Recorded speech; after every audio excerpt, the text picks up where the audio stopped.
Marriage and pregnancy, a time of love and excitement?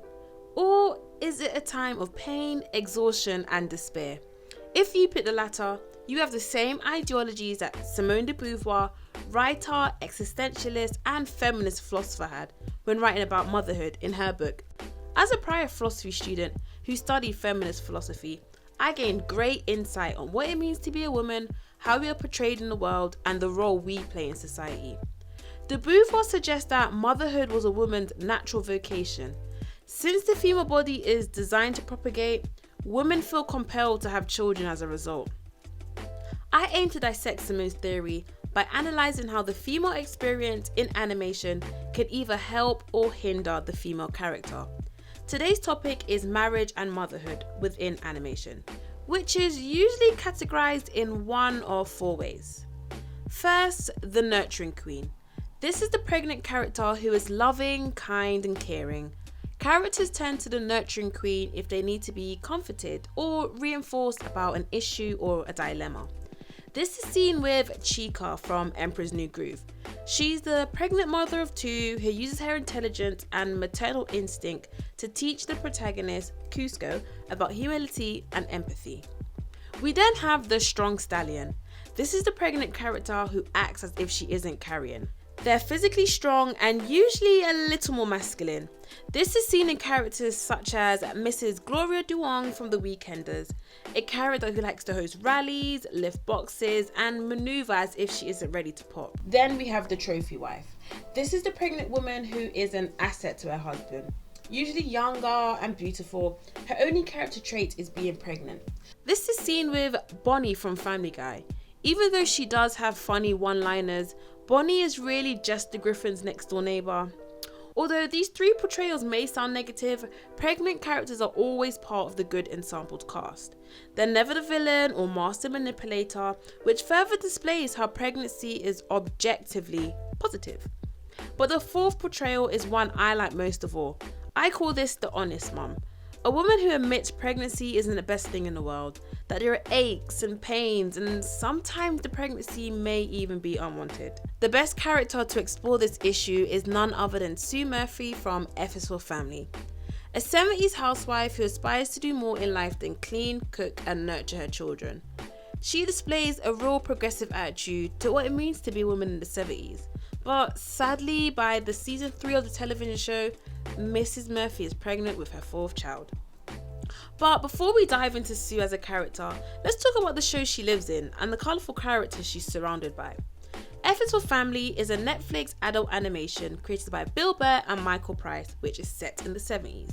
We have Frank Murphy, our protagonist, who's short-tempered, foul-mouthed. He's a Korean War veteran who struggles to make ends meet with his baggage handler job at the local airport. His children with Sue are Kevin, the less than smart 15 years old who smokes weed, gets into a lot of trouble, and he does like rock music. I say it's what Bart Simpson would be if his personality was a little bit more realistic. We then have Bill, the 12 years old middle child of the family. I like to think of Bill as the forgotten child who isn't really either of his parents' favourite. He's nervous, he has disillusion, and he doesn't know how to handle problems. And then the youngest child of the Murphy children is Maureen, the smallest but most rebellious, who uses her sweet exterior to cause chaos. And then we have Sue. She is the peacemaker within the family, presenting as the mediator between Frank and their children. She says, "I work hard to keep this family happy. I keep everyone from killing each other." Although we do see this happy-go-lucky attitude wear thin throughout the season, especially when Sue feels trapped within her housewife roles. In Chapter 5 of The Second Sex, Volume 2, de Beauvoir discusses women's role within a marriage. She states that once a woman is married, she becomes cut off from the world, therefore becoming a biological entity, someone to carry children, and a conjugal object, a man's sex buddy, if to speak plainly. She says after marriage, the only logical thing for women to do to further their career was to become a mother. This so-called mothering instinct, as de Beauvoir suggests, is not really an instinct at all, but rather a set of uncontrollable circumstances that forces a woman's feelings for her children. With Sue Murphy, we see this gradually throughout the show. In the first episode, she's comfortable in her housewife role, laying out the dinner, waiting for Frank to return home from work, and even calming Frank down when he's on one of his tangents. She isn't shown to have any of her own interests and usually only in scenes to help or accompany Frank. It puts a stamp on Sue's purpose within the show, which reflects a savvy housewife role. Especially since it's very blatant that Sue and Frank only got married because she fell pregnant with Kevin in college. It really makes you think how her life may have turned out if she was able to gain an education for herself. De Beauvoir believed that women became constricted by the institution of marriage itself and burdened by the roles that comes with it. It's evident that Sue hasn't thought about anything else but being a mom and a wife. Although it's apparent throughout season 2 that Sue does want more, which kind of puts a strain on their marriage.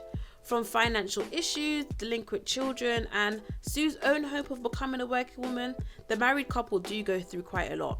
She decides that the only way she'll feel liberated with her life is if she starts her own career as a saleswoman, which she does quite well at and advances until she works at the headquarters.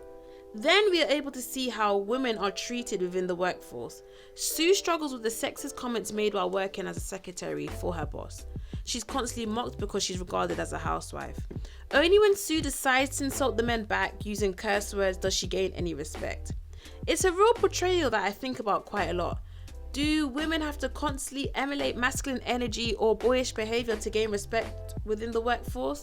I don't know. I just think it's something to think about. So here we have Sue struggling at work, struggling to balance mom life.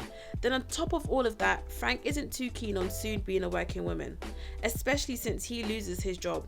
Therefore, the breadwinner role is flipped. Frank honestly comes to a boiling point once the couple decide to go on a retreat. He tells Sue that the loss of his job and Sue's growing success has made him feel like less of a man, especially since he was brought up in a patriarchal family. Frank lets Sue have the truth in stages, finally admitting to her that losing his traditional role as head of the family has left him feeling humiliated and bitter, even to the extent that he's found himself wishing for Sue to fail. In most TV shows and films, this will definitely end with hugs and kisses and a happy resolution. But what the creators did is give Sue an honest response.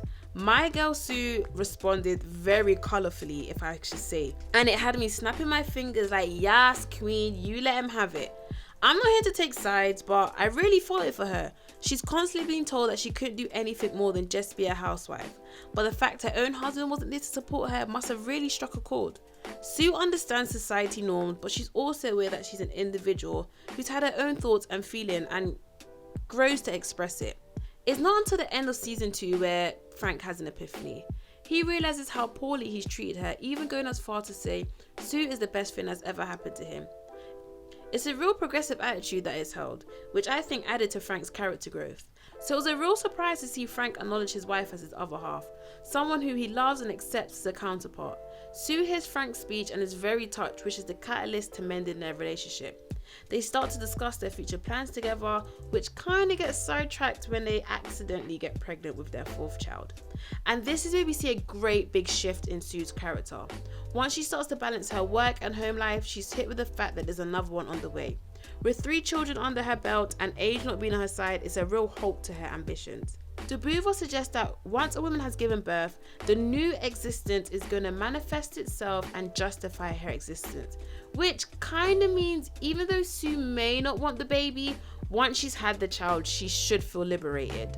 Since she doesn't give birth until the season finale of season 4, we're not too sure how she would feel postnatal. Although since she has had 3 children prior, we can guess liberation isn't the path Sue is walking down.